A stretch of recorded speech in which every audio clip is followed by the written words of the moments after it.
हरिः ॐ साङ्ग्रहण्येष्ठ्यायजते इमां जनतागुं सङ्गृह्णानीति द्वादशारत्नैरसना भवति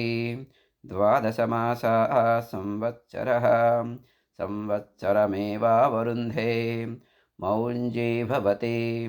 ऊर्ध्वैमुञ्जाः ऊर्जमेवावरुन्धे चित्रानक्षत्रं भवति चित्रं वा एतत्कर्म यदस्वमेधः समृद्ध्यै पुण्यनामदेवयजनमध्यवस्यति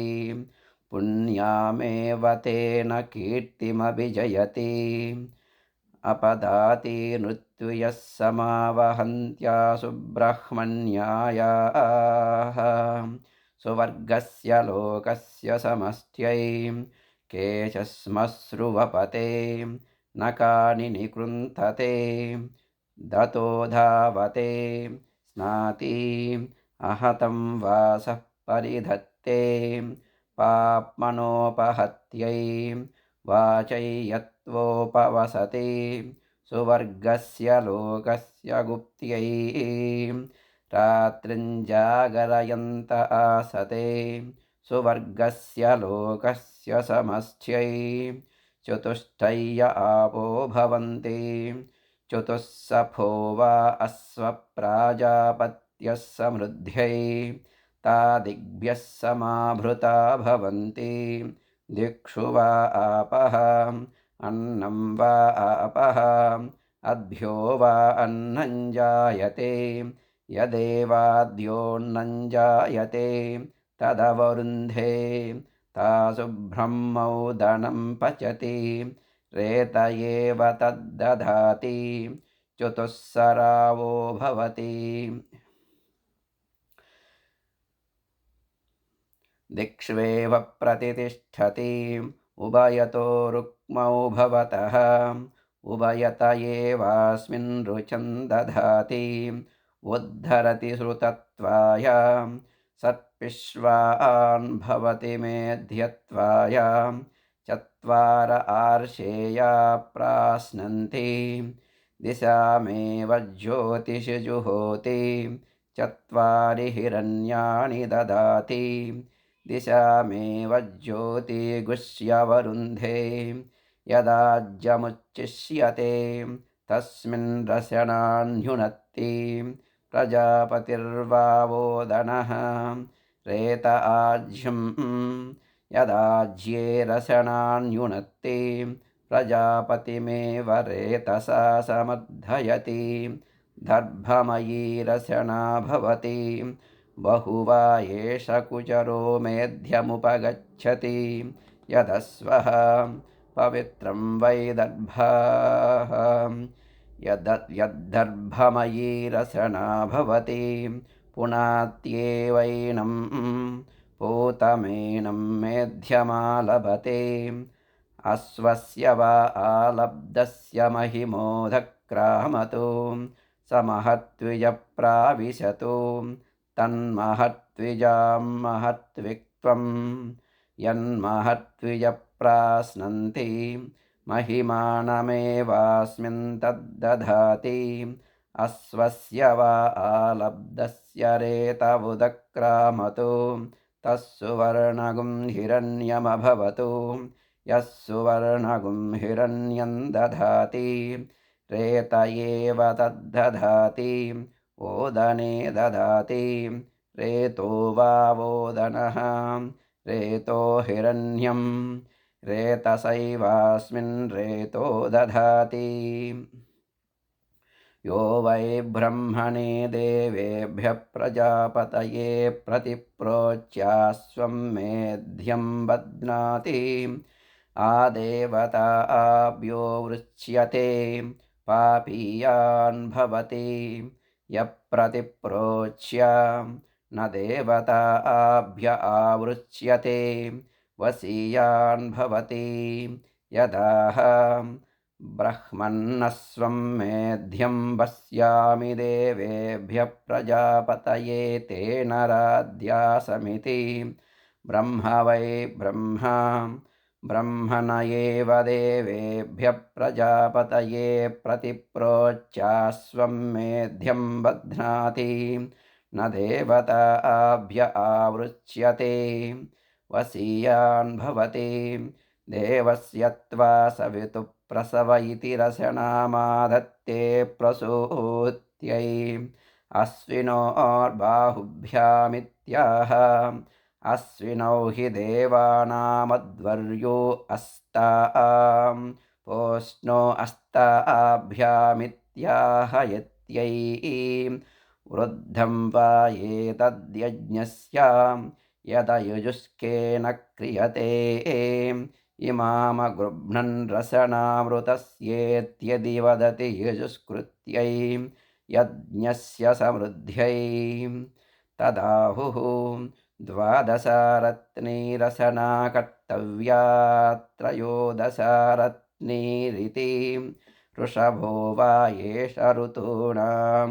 यः संवत्सरः तस्य त्रयोदशो मासो विष्टपं वृषभ एष यज्ञानां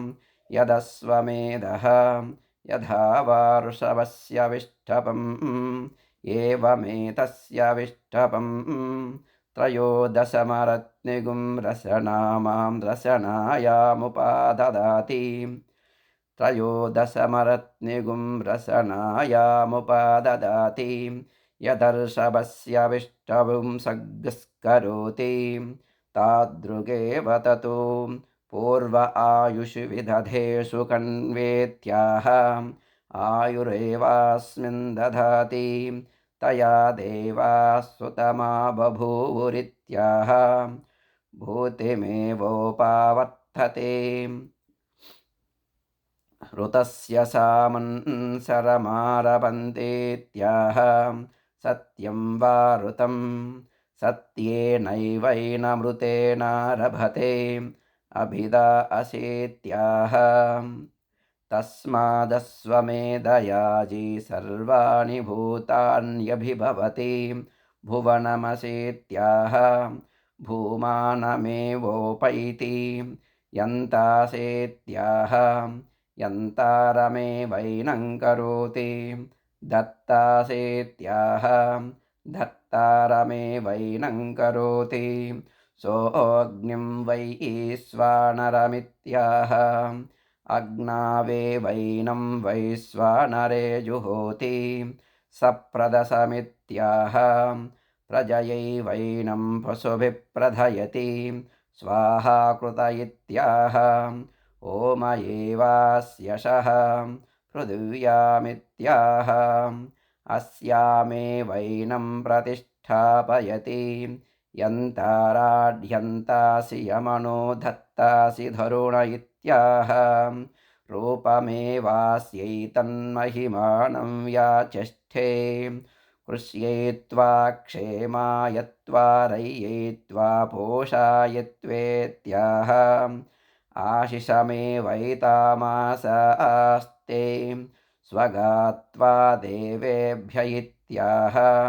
देवेभ्य एवैनक्स्वगा करोति स्वाहा त्वा प्रजापतय इत्याह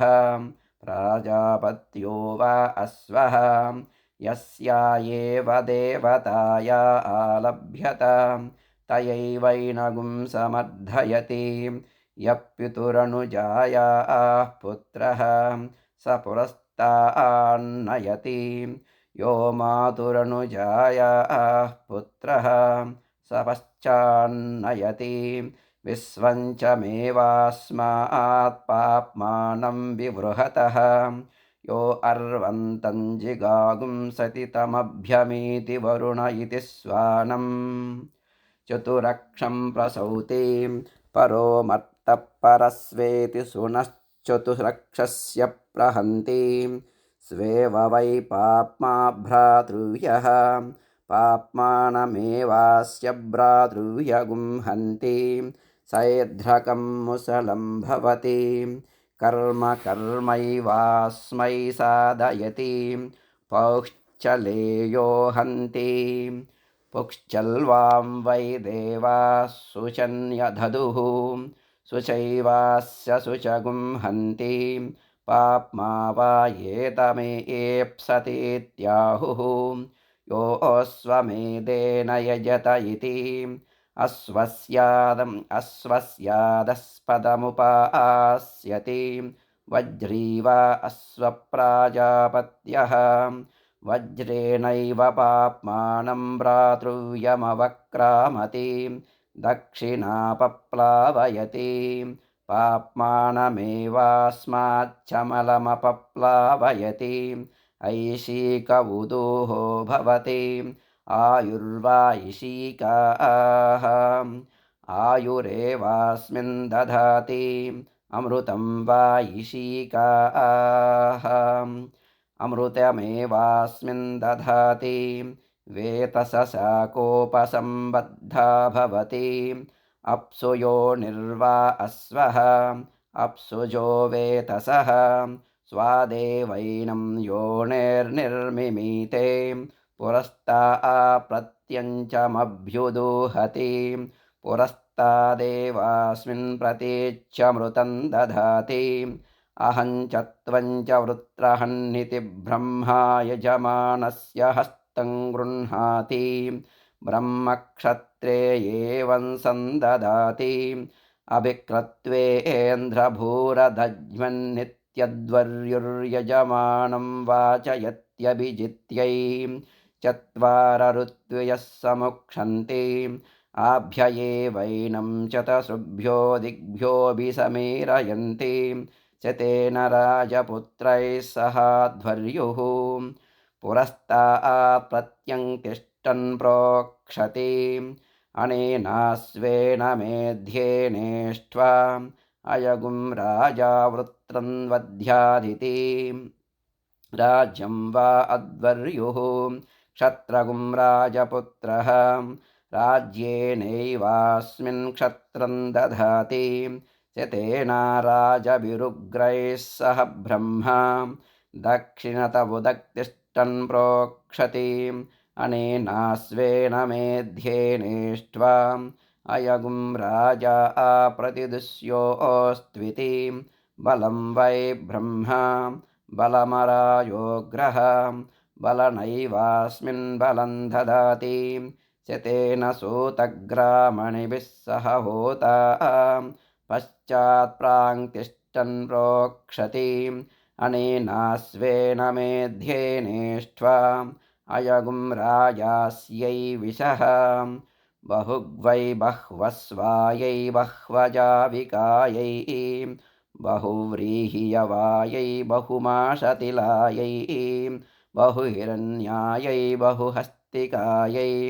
बहुदासपूरुषायै रयिमत्यै पुष्टिमत्यै बहुरायस्पोषायै राजास्त्विति भूमा वै होता भूमा सूतग्रामण्यः भूम्नैवास्मिन् भूमानं दधाति च तेन क्षत्रसङ्ग्रहीतृभिः सहोद्घाता उत्तरतो दक्षिणातिष्ठन् प्रोक्षति अनेनाश्वेन मेध्येनेष्ट्वा अयगुं राजा सर्वमायुरेत्विति आयुर्वा उद्घाता आयुः क्षत्रसङ्ग्रहीतारः आयुषैवास्मिन्नायुर्ददाति शतगुं शतं भवन्ति शतायुः पुरुषस्य तेन्द्रियः आयुष्येवेन्द्रिये प्रतितिष्ठति चतुश्शता भवन्ति चतस्रो दिशः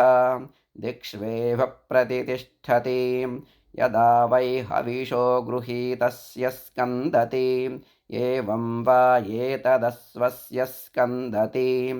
यन्निक्तमना लब्धमुत्सृजन्ति यस्तोक्या अन्वाः सर्वहुतमेवैनं करोत्यस्कन्दायाम् अस्कन्नगुं हिततु यद्दुतस्य स्कन्दति सहस्रमन्वाः सहस्रसंमितः सुवर्गो लोकः सुवर्गस्य लोकस्याभिजित्यै यत्परिमिता अनुभ्रूयातु परिमितमवरुन्धीता अपरिमिता अन्वाः अपरिमितः सुवर्गो लोकः सुवर्गस्य लोकस्य समष्ट्यै स्तोक्या जुहोति या एव वर्ष्या आपः ता अवरुन्धे अस्याञ्जुहोति इयं वा अग्निर्वैश्वानरः अस्यामेवैना प्रतिष्ठापयति उवाचः प्रजापतिः स्तोक्यासु वा अहमस्वमेधगुं संस्थापयामि तेन ततस्तस्थितेन चरामीति अग्नये स्वाहेत्याह अग्नय एवैनं जुहोति सोमाय स्वाहेत्याह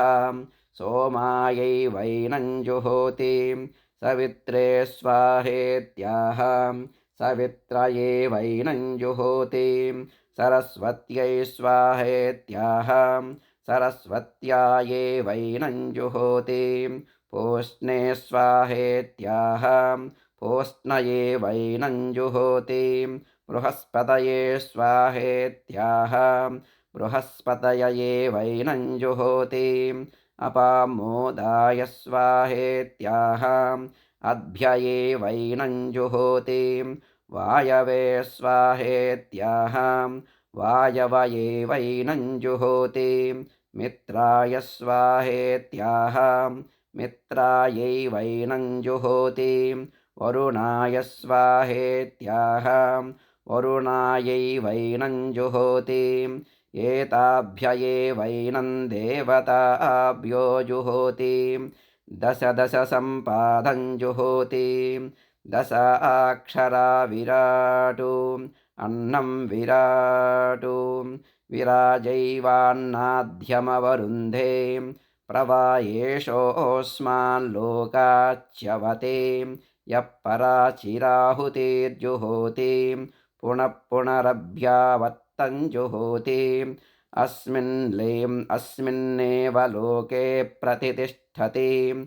एतागुं हवावसोऽस्वमेधस्य संस्थितिमुवाच स्कन्दाय अस्कन्नगुं हिततु यद्यज्ञस्य संस्थितस्य स्कन्धति प्रजापतये त्वा जुष्टं प्रोक्षामीति पुरस्ता प्रत्यङ्तिष्ठन् प्रोक्षति प्रजापतिर्वै देवानामन्नादो वीर्यावान् अन्नाद्यमेवास्मिन् वीर्यं दधाति तस्मादस्वपशूनामन्नादो वीर्यावत्तमः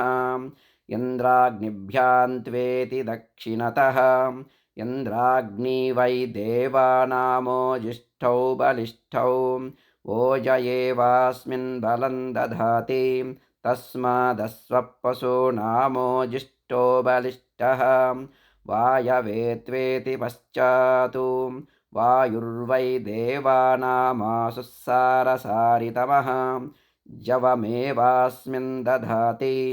तस्मादस्वपशूनामासु सारसारितमः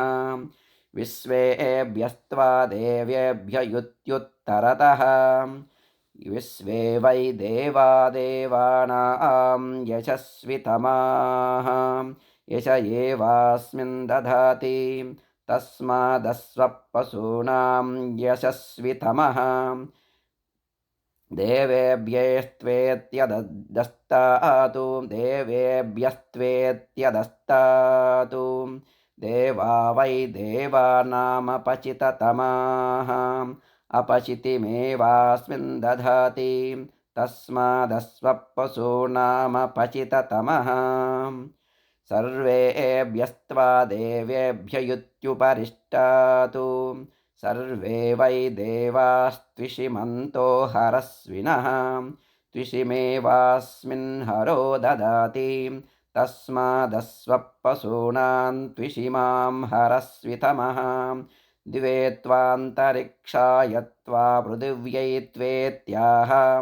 येभ्य एवैनं लोकेभ्यः प्रोक्षति सते त्वाभ्यस्त्वा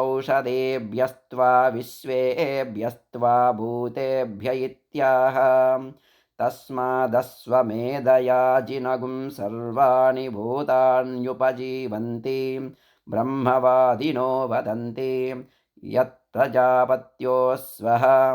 अधकस्मादेनमन्याभ्यो देवताभ्योऽपि प्रोक्षतीति अस्वे वै सर्वा देवता अन्वायत्ताः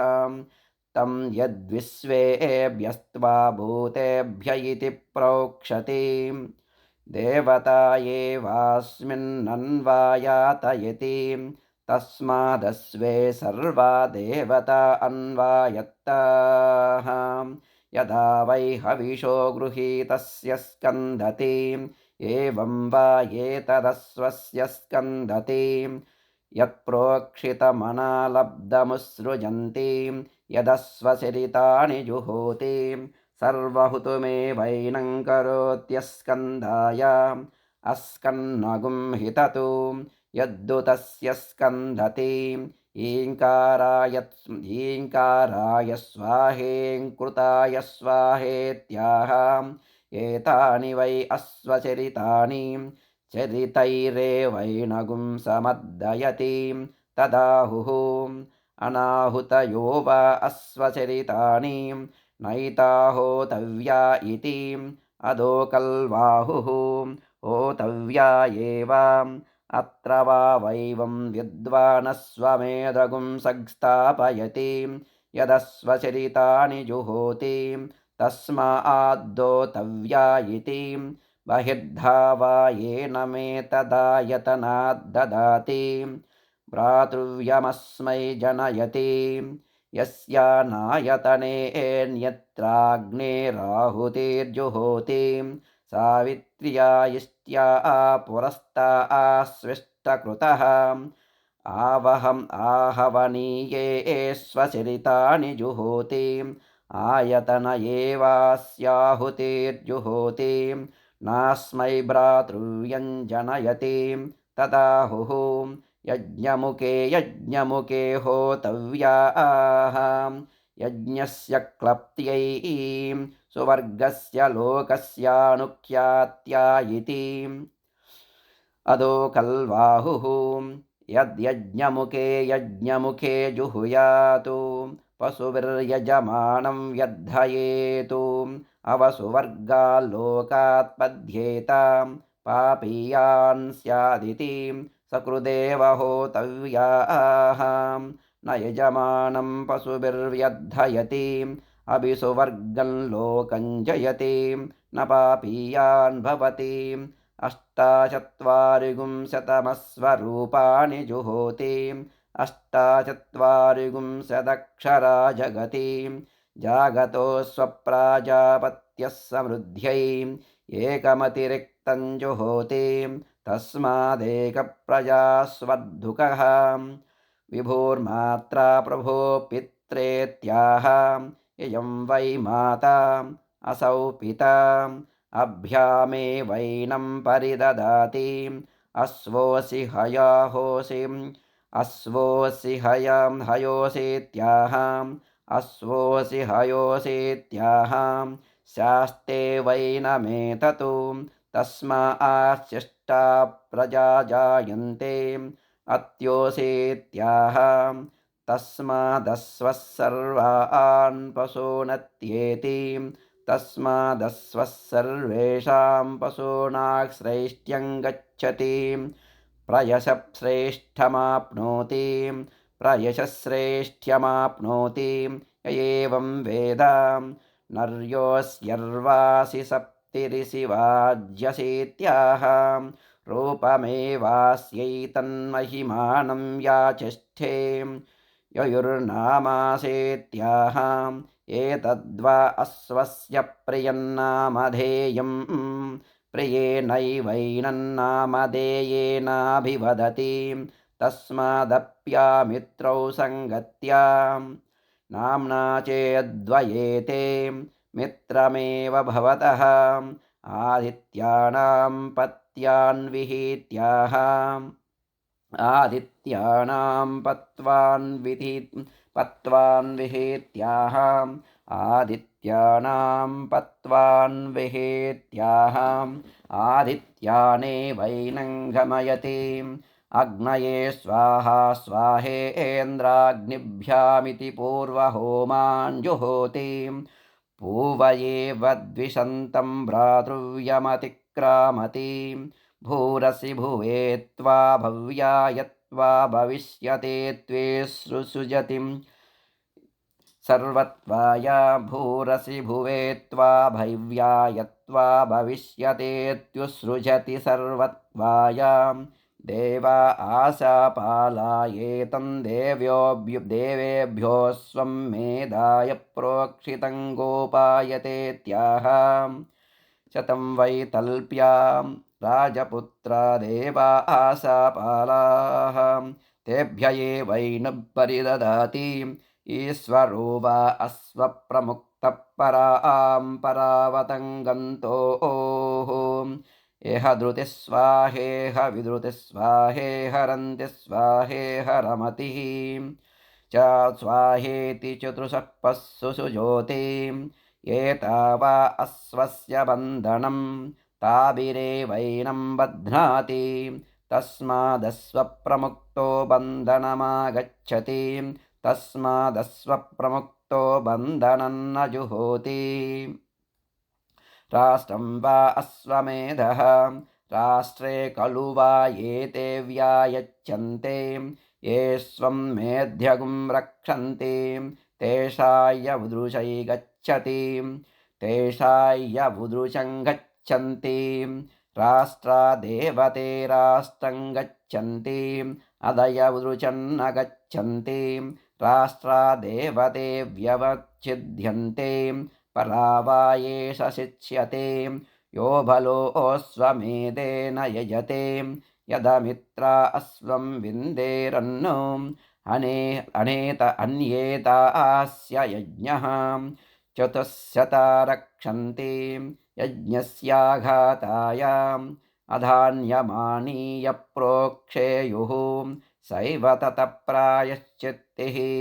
प्रजापतिरकामयताश्वमेधेन यजेयेति स तपोतप्यतां तस्य ते पानस्यां सप्तात्मनो देवतावुदक्रामन् सा दीक्षा भवतु स एतानि वैश्वदेवान्यपश्यतु तान्यजुहोतु तैर्वै स दीक्षामवारुन्दाम् यद्वै स्वदेवानि जुहोति दीक्षामेव तैर्यजमानो वरुन्धे सप्त जुहोति सप्तहिता देवतावुदक्रामन् अन्वहं जुहोति अन्वहमेव दीक्षामवरुन्धे त्रीणि वैश्वदेवानि जुहोति चत्वार्योद्ग्रहणानि सप्त सम्पद्यन्ते सप्त वैशीर्षण्याः प्राणाः प्राणादीक्षां प्राणेरैव प्राणान् दीक्षामवरुन्धे प्राणेरेव प्राणान् दीक्षामवरुन्धे एकविंशतिं वैश्वदेवानि जुहोति एकविंशतिर्वै देवलोकाः द्वादश मासा पञ्चत्तवः त्रय इमे लोकाः असावादित्य एकविंशः एष सुवर्गो लोकः तद्दैव्यं क्षत्रं शास्त्रीः तद्ब्रध्नस्य विष्ठपं तस्वाराज्यमुच्यते त्रिगुंशतमोद्ग्रहणानि जुहोति त्रिगुंशदक्षरा विराटु अन्नं विराटु विराजैवान्नाद्यमवरुन्धे त्रेधा विभज्य देवतान् जुहोति त्र्यावृतो वै देवाः त्र्यावृत इमे लोकाः येषां लोकानामाप्त्यै येषां लोकानां क्लप्त्यै अपवाये तस्मात् प्राणां क्रामन्ति यो दीक्षामतिरेचयतीं सप्ताहं प्रचरन्तीं सप्त वै शीर्षण्याः प्राणाः प्राणादीक्षां प्राणैरेव प्राणान् दीक्षामवरुन्धे पूर्णाहुतिमुत्तमाञ्जुहोतिं सर्वं वै पूर्णाहुतिः सर्वमेवाप्नोति अदो इयं वै पूर्णाहुतिः अस्यामेव प्रतितिष्ठति प्रजापतिरस्वमेधमसृजतां तगुं सृष्टन्न किञ्चनोदयच्छतु तं वै स्वदेवान्येवोदयच्छन्नो यद्वै स्वदेवानि जुहोति यज्ञस्योद्यत्यै स्वाहादिमाधीताय स्वाहा स्वाहादीतं मनसे स्वाहा स्वाहा मनःप्रजापतये स्वाहा कायस्वाहा कस्मै स्वाहा कथमस्मै स्वाहेति प्राजापत्ये मुख्ये भवतः प्रजापतिमुखाभिरेवैनं देवताभिरुध्यच्छते आदित्यै स्वाहादित्यै मह्यै स्वाहादित्यै सुमृडीकायै स्वाहेत्याह इयं वा अदितिः अस्या एवैनं प्रतिष्ठायोद्यच्छते सरस्वत्यै स्वाहा सरस्वत्यै बृहत्यै स्वाहा सरस्वत्यै पावकायै स्वाहेत्याह वाग्वै सरस्वती वाचैवैनमुद्यच्छते पूष्णे स्वाहा पूष्णे प्रपद्याय स्वाहा पूष्णे नरन्दिशाय स्वाहेत्याह पशवो वै पूषा पशुभिरेवैनमुद्यच्छते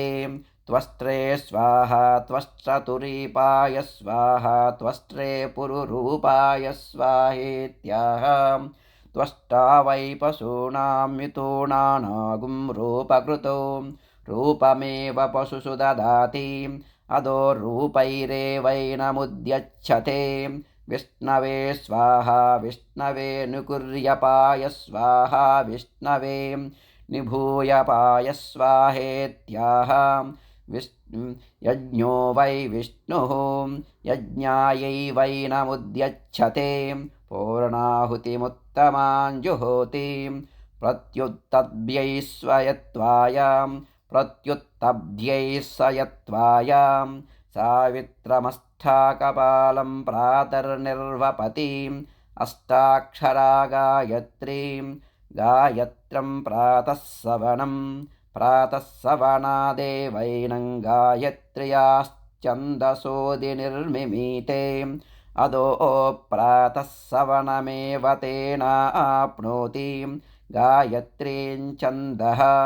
सवित्रे प्रसवित्र एकादशकपालं मध्यं दिने एकदशाक्षरा त्रैष्टुभं माध्यन्दिनगुं सवनं माध्यन्दिना देवैनगुं सवना त्रिष्टुभश्चन्दसोदिनिर्मिमीते अदो माध्यन्दिनमेव सवनं तेनाप्नोति त्रिष्टुभञ्चन्दः सवित्र आसवित्रे द्वादशकपालमपराह्णे द्वादशाक्षरा जगति जागतं तृतीयसवनादेवैनं जगत्याश्चन्दसोदिनिर्मिमीते अतो तृतीयसवनमेव तेनाप्नोति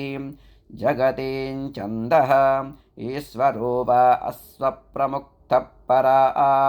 परावतङ्गन्तोः यह धृतिस्वाहेह विधृतिस्वाहेह रन्तिस्वाहेह रमतिस्वाहेति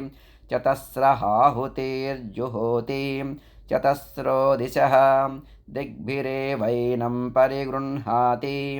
अश्वत्थो व्रजो भवति प्रजापतिर्देवेभ्यो निलायत अश्वो रूपं कृत्वा सोऽश्वत्थे संवत्सरमतिष्ठतु तदश्वत्थस्याश्वत्थत्वं यदाश्वत्थो व्रजो भवति स्वयेवैनं योनौ प्रतिष्ठापयति आब्रह्मन् ब्राह्मणो ब्रह्मवच्छसि जायतामित्याह ब्राह्मण एव ब्रह्मवच्छसं ददाति तस्मात् पुरा ब्राह्मणो ब्रह्मवच्छस्य जायत अस्मिन् राष्ट्रे राजन्यैषव्यः सूरो महारथो जायतामित्याह राजन्य एव शौर्यं महिमानं ददाति तस्मात् पुरा राजन्यैषव्यः सूरो महारथो जायत दोग्ध्रीधेनुरित्याह धेन्वामेव पयो ददाति तस्मात् पुरा दोग्ध्रीधेनुरजायत ओडानड्वानित्याह अनुडुह्येव वीर्यं दधाति तस्मात् पुरा ओडानड्वा न जायत आशुः सप्तिरित्याह अश्व एव जवं दधाति तस्मात् पुरा सुरव्यो जायत पुरन्धिर्योषेत्याह योषित्वेव रूपं दधाति तस्मास्त्री युवति प्रिया भावुका जिष्णुरधेष्ठा इत्याह अहवै तत्र जिष्णुरधेष्ठा जायते यत्रैतेन यज्ञेन यजन्ते सबयो युवेत्याह यो वै पूर्ववयसि स सभेयो वा युवं सभेयों स सभेयो युवा तस्माद्युवा पुमान् प्रियो भावुकः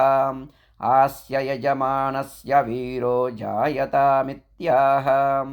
अहवै तत्र यजमानस्य वीरो जायते यत्रैतेन यज्ञेन यजन्ते निकामे निकामेन पर्जन्यो वर्षत्वित्याह निकामे निकामे हवै तत्र पर्जन्यो वर्षति यत्रैतेन यज्ञेन यजन्ते पलिन्यो नवोषधपच्यन्तामित्याह पलिन्यो हवै तत्रौषधपच्यन्ते पलिन्यो हवै तत्रौषधयः पच्यन्ते यत्रैतेन यज्ञेन यजन्ते योगक्षेमो न कल्पतामित्याह कल्पते हवै तत्र प्रजाभ्यो योगक्षेमः यत्रैतेन यज्ञेन यजन्ते प्रजापतिर्देवेभ्यो यज्ञान् व्यादिशतु स आत्मन्नस्वमेधमदत्तां तन्देवा अब्रुवन् एष वाय यज्ञः यदस्वमेधः अप्येवनोत्रास्त्विति तेभ्य एतानन्न होमान् प्रायच्छतु तानजुहोतु तैर्वै स देवान् प्रीणातु यदन्न होमान् जुहोति देवानेव तैर्यजमान प्रीणाति आज्येन जुहोति अग्नेर्वा एतद्रूपं यदाज्येन जुहोति अग्निमेव तत्प्रीणाति मधुना जुहोति महत्यैवा एतद्देवतायै रूपं यन्मधुना जुहोति महतीमेव तद्देवतां प्रीणाति तण्डुलैर्जुहोति वसूनां वा एतद्रूपं यत्तण्डुलैर्जुहोति वसूनेव तत्प्रीणाति पृथुकैर्जुहोति रुद्राणां वा एतद्रूपं यत्पृथुकैर्जुहोति रुद्रानेव तत्प्रीणाति लाजैर्जुहोति आदित्यानां वा एतद्रूपं यल्लाजैर्जुहोति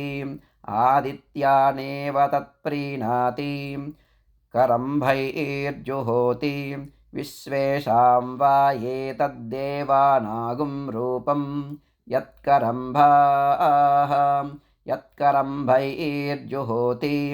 विश्वानेव तद्देवान् प्रीणाति दानाभिर्जुहोति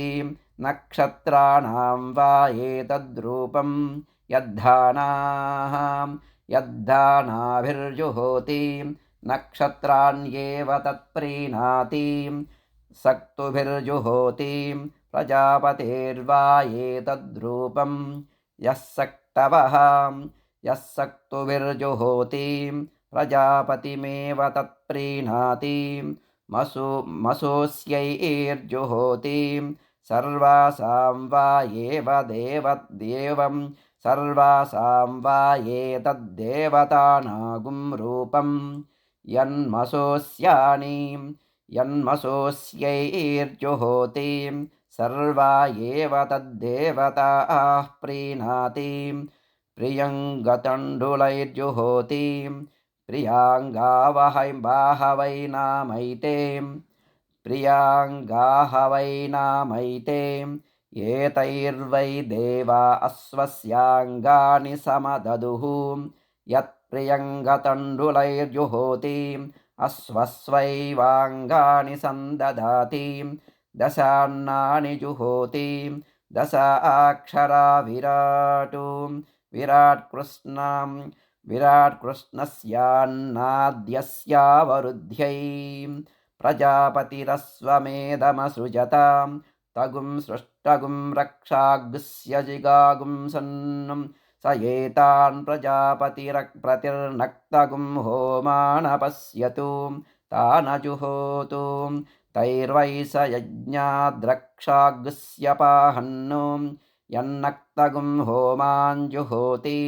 यज्ञादेवतैर्यजमानो रक्षागुस्य पहन्ति आज्येन जुहोति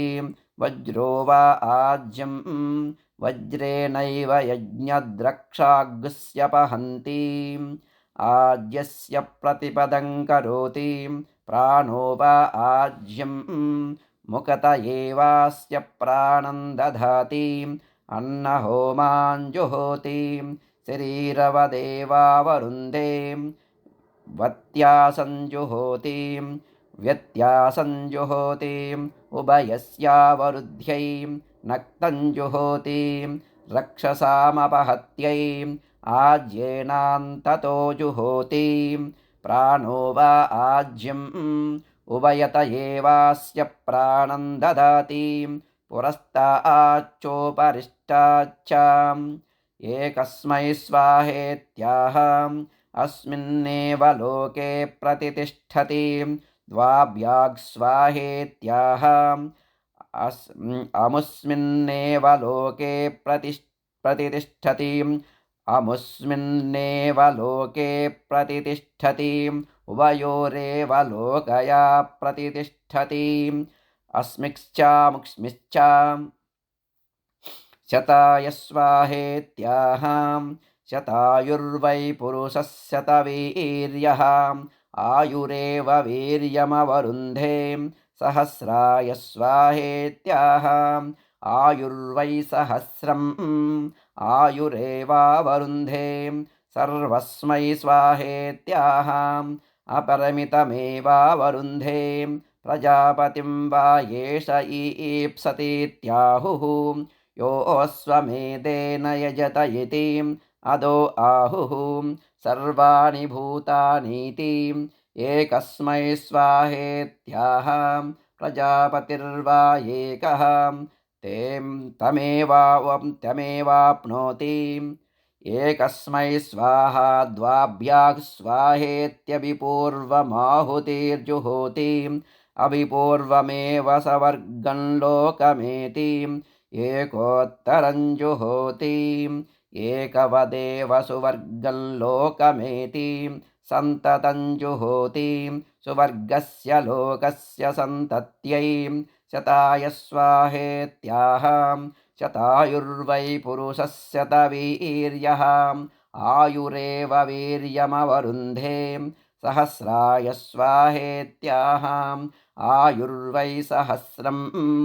आयुरेवावरुन्धे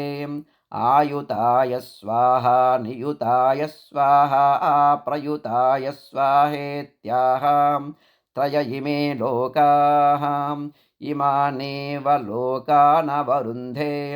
अर्बुदाय स्वाहेत्याहां वाग्वा अर्बुदं वाचमेवावरुन्धे न्यर्बुदाय स्वाहेत्याहां यो वै वाचो भूमां तन्यद्बुधं वाच एव भूमानमवरुन्धे समुद्राय स्वाहेत्याहां समुद्रमेवाप्नोति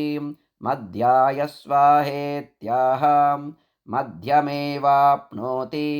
अन्ताय स्वाहेत्याहां अन्तमेवाप्नोति परार्धाय स्वाहेत्याहां परार्धमेवाप्नोति उषसे स्वाहा वृष्ट्यै स्वाहेत्याहां रात्रिर्वावुषाम् अहर्व्युष्टिः अहोरात्रे एवावरुन्धे अदो अहोरात्रयोरेव प्रतितिष्ठति तायुदुभयद्दिवा वा रक्तं वा जुहुयात् अहोरात्रे मोहयेतु उषसे स्वाहा वृष्ट्यै स्वाहोद्देश्यते स्वाहोद्यते स्वाहेत्यनुदिते जुहोति उदिताय स्वाहा सुवर्गाय स्वाहा लोकाय स्वाहेद्युदिते जुहोति अहोरात्रयोरव्यतिमोहाय विभोर्मात्रा प्रभो पृत्रे स्वस्य नामानि जुहोति विभोर्मात्रा प्रभो पृत्रेत्यस्वनामानि जुहोति उभयोरेवैनं लोकयोर्नामधेयं गमयति आयनाय स्वाहा प्रायणाय स्वाहेद्युद्रावाञ्जुहोति सर्वमेवैनमस्कन्नगुं सुवर्गं लोकं गमयति अग्नये स्वाहा सोमाय स्वाहेति पूर्वहोमाञ्जुहोति पूर्व एव द्विषन्तं भ्रातृयमतिक्रामति पृथिव्यै स्वाहान्तरिक्षाय स्वाहेत्याहां यदा यजुरेवैततो अग्नये स्वाहा सोमाय स्वाहेति पूर्वदीक्षा जुहोति पूर्व एव द्विषन्तं भ्रातृव्यमतिक्रामति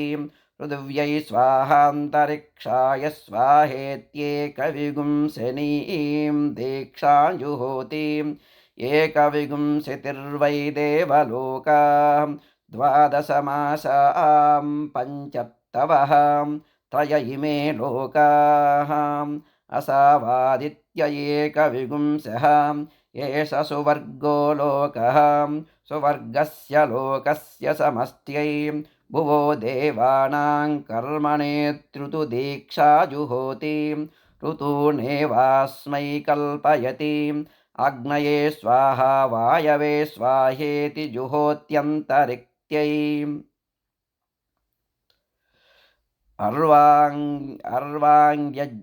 अर्वाङ्यज्ञः सङ्क्रामत्वित्याप्तिर्जुहोति सुवर्गस्य लोकस्याप्त्यै भूतं भव्यं भविष्यतीति पर्याप्तिर्जुहोति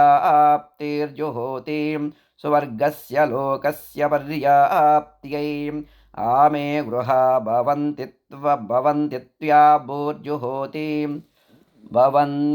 आमे गृहा भवन्त्वित्याभूर्जुहोति सुवर्गस्य लोकस्याभूत्यै अग्निना तपोन्वभवदित्यनुभूर्जुहोति सुवर्गस्य लोकस्यानुभूत्यै स्वाहाधिमादीताय स्वाहेति समस्तानि वैश्वदेवानि जुहोति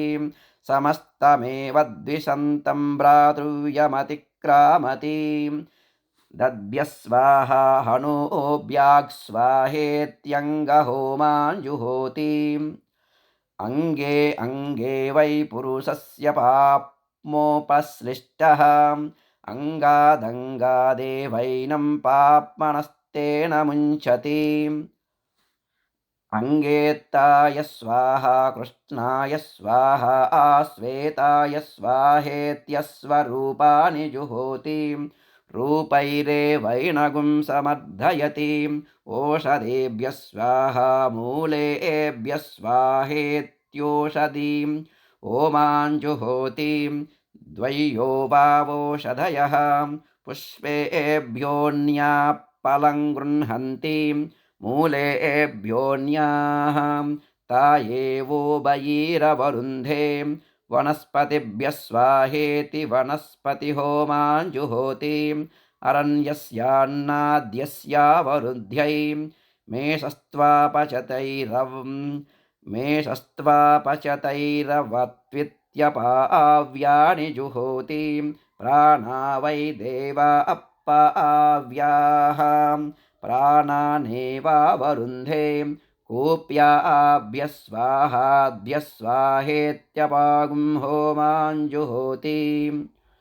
अप्सु वा आपः अन्नं वा आपः अद्यो वा अन्नं जायते यदेवाद्योऽन्नं जायते तदवरुन्धे अम्बागुंसि जुहोति अयं वै लोकाम्बागुंसि अयं वै लोकोऽम्बागुंसि तस्य वसवोऽधिपतयः अग्निर्ज्योतिः यदम्बागुंसि जुहोति इममेव लोकमवरुन्धे वसूनागुं सायुज्यं गच्छति अग्निं ज्योतिरवरुन्धे नभागुंसि जुहोति अन्तरिक्षं वै नभागुंसि तस्य रुद्रा अधिपतयः वायुर्ज्योतिः यन्नभागुंसि जुहोति अन्तरिक्षमेवावरुन्धे रुद्राणागुं सायुज्यं गच्छति वायुं ज्योतिरवरुन्धे महागुंसि जुहोति असौ वै लोको महागुंसि तस्यादित्या अधिपतयः सूर्यो ज्योतिः यन्महागुंसि जुहोति अमुमेव लोकमवरुन्धे आदित्यानागुं सायुज्यं गच्छति सूर्यं ज्योतिरवरुन्धे नमो राज्ञ नमो वरुणायेति अव्यानि जुहोति अन्नाद्यस्यावरुध्यै मयो भूर्वातो अभिवातोऽस्रा इति गव्यानि जुहोति पशूनामवरुध्यै प्राणाय स्वाहा आव्यानाय स्वाहेति सन्तति होमाञ्जुहोति सुवर्गस्य लोकस्य सन्तत्यै सिताय स्वाहा सिताय स्वाहेति प्रमुक्तेर्जुहोति सिताय स्वाहा सिताय स्वाहेति प्रमुक्तेर्जुहोति सुवर्गस्य लोकस्य प्रमुक्त्यै पृथिव्यै स्वानं स्वाहान्तरिक्षाय स्वाहेत्याह पृथिव्यै स्वाहान्तरिक्षाय स्वाहेत्याह यदा यजुरेवैततो यत्त्वते स्वाहा दन्तकाय स्वाहेति शरीरहोमाञ्जुहोति पितृलोकमेर्यजमानो वरुन्धे कस्त्वायुनक्ति सत्त्वायुनक्त्विति परिदीर्युनक्ति इमे वै लोका परिधयः इमानेवास्मै लोकान्युनक्ति सुवर्गस्य लोकस्य समष्ट्यै यप्राणतो य आत्मदा इति महिमानौ जुहोति सुवर्गो वै लोको महः सुवर्गमेव ताभ्यां लोकं यजमानो वरुन्धे आब्रह्मन् ब्राह्मणो ब्रह्मवच्छसि जायतामिति समस्तानि ब्रह्मवच्छसानि जुहोति ब्रह्मवच्छसमेव तैर्यजमानो वरुन्धे यज्ञिबीजमिति जुहोत्यनन्तरित्यै अग्नये समनमत्पृथिव्यै समनमतिदि सन्नति होमाञ्जुहोति सुवर्गस्य लोकस्य सन्नत्यै भूताय स्वाहा भविष्यते स्वाहेति भूता भव्यौ होमौ जुहोति अयं वै लोको भूतम् असौ भविष्यतु अनयोरेव लोकयो प्रतितिष्ठति सर्वस्याप्त्यै सर्वस्यावरुध्यै यदक्रन्दप्रथमं जायमान इत्यस्वस्तोऽयं यदक्रन्दप्रथमं जायमान इत्यस्वस्तोमीयं जुहोति सर्वस्याप्त्यै सर्वस्य जित्यै सर्वमेव तेन आप्नोति सर्वं जयति योऽस्वमेधेन यजते यवुचैनमेवं वेद यज्ञगुं रक्षगस्य जिगागुं सन्नु स एतान् प्रजापतिर्नक्तगुं होमानपश्यतु तानजुहोतु तैर्वै स यज्ञद्रक्षागस्य पाहन् यन्नक्तगुं होमाञ्जुहोति यज्ञादेवतैर्यजमानो रक्षागस्य पहन्ति उषसे स्वाहा उष्ट्यै स्वाहेत्यन्ततो जुहोति सुवर्गस्य लोकस्य समस्त्यै एकयूपो वैकादशिनीवां दशिनीवाम् एकयूपो एकादशिनीवाम् अन्येषां यज्ञानां यूपा भवन्ति एकविशिन्यस्वमेधस्यां सुवर्गस्य लोकस्याभिजित्यै बैल्वो वा कादिरो वा पालासो वा अन्येषां यज्ञक्रतूनां यूपा भवन्ति राज्युदाल एकविंशत्यरत्निरस्वमेधस्यां सुवर्गस्य लोकस्य समस्त्यै नान्येषां पशूनां ते जन्या अवध्यन्तस्वस्यां पाप्मा वै ते जनीं पाप्मनोपहत्यै प्लक्षशाकायामन्येषां पशूनामवध्यन्ति वेतसशाकायामस्वस्याम् अप्सुयो निर्वा अश्वः अप्सुजो वेतसः स्व एवास्य यो नाववध्यति यूपेषु ग्राम्यान् पशून्नियुञ्जन्ति यूपेषु ग्राम्यान् पशून्नियुज्यन्ति आरोकेष्वारण्याद्धारयन्ति पशूनां व्यावृत्यै आग्राम्यान् पशून् लभन्ते प्रारण्यान् सृजन्ति पाप्मनोपहत्यै राज्युदालमग्निष्टं मिनोति भ्रूणहत्याया अपहत्यै पौतुद्रवावभितो भवतः पुण्यस्य गन्धस्यावरुद्ध्यै भ्रूणहत्यामेवास्मादपहत्यै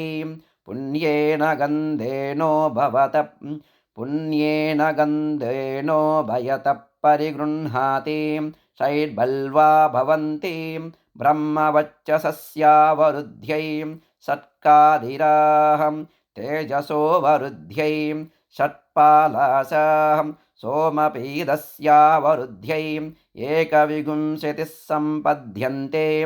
एकविंशतिर्वै देवलोकाः द्वादश मासा पञ्चत्तवः त्रय इमे लोकाः असावादित्य एकविंशः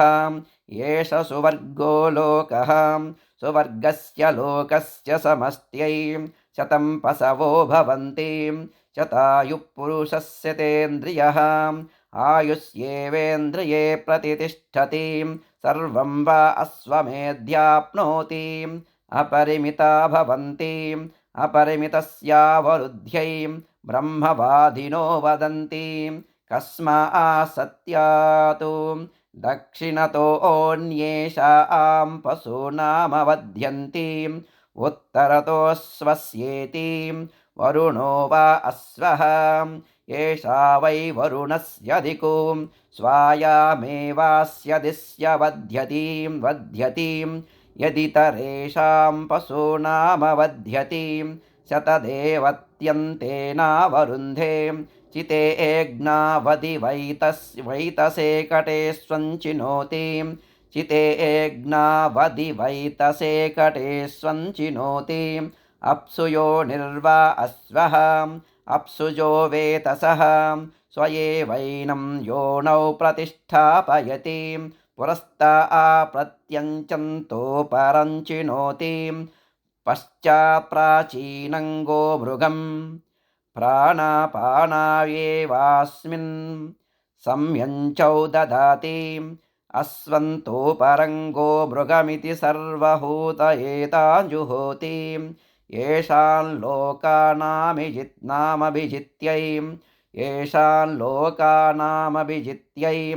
आत्मनाभिजुहोति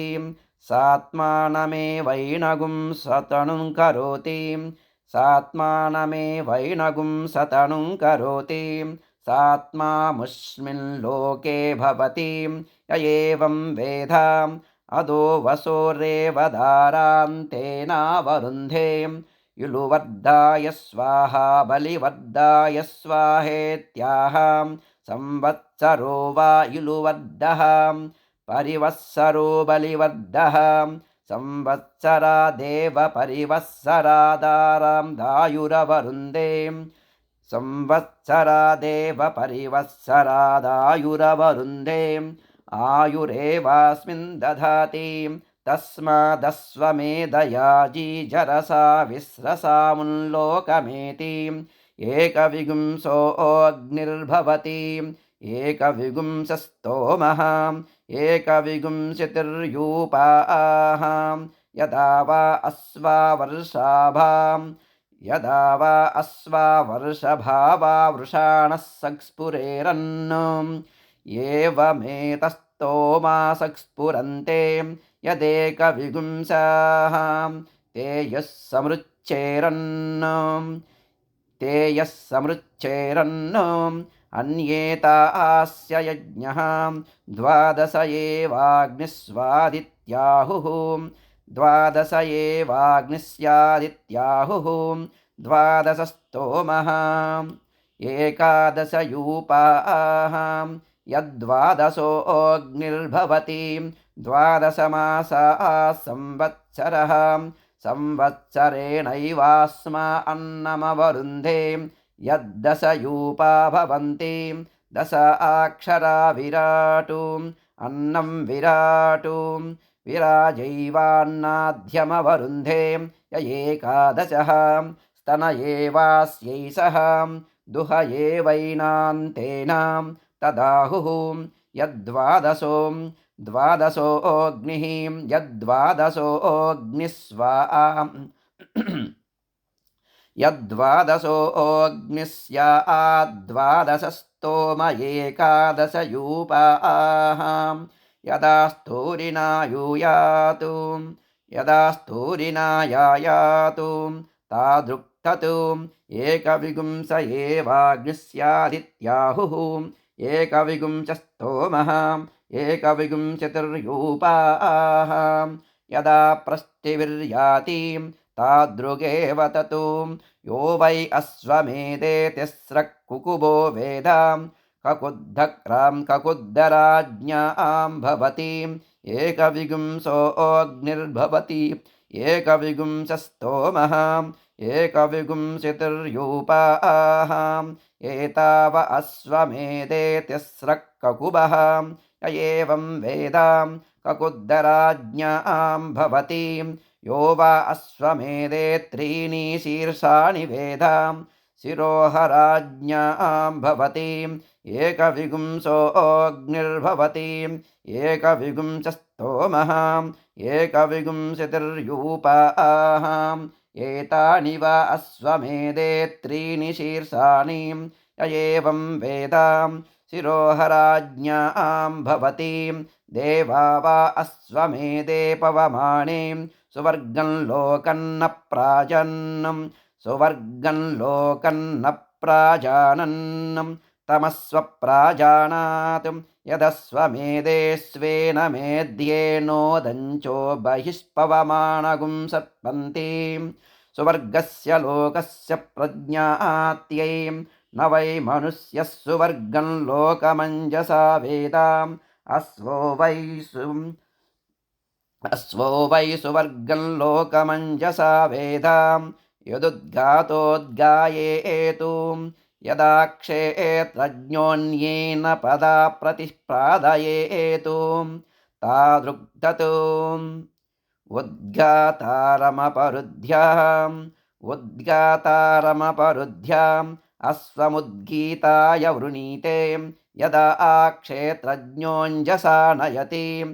एवमेवैनमस्वस्सुवर्गं लोकमञ्जसा नयति पुच्छमन्वारभन्ते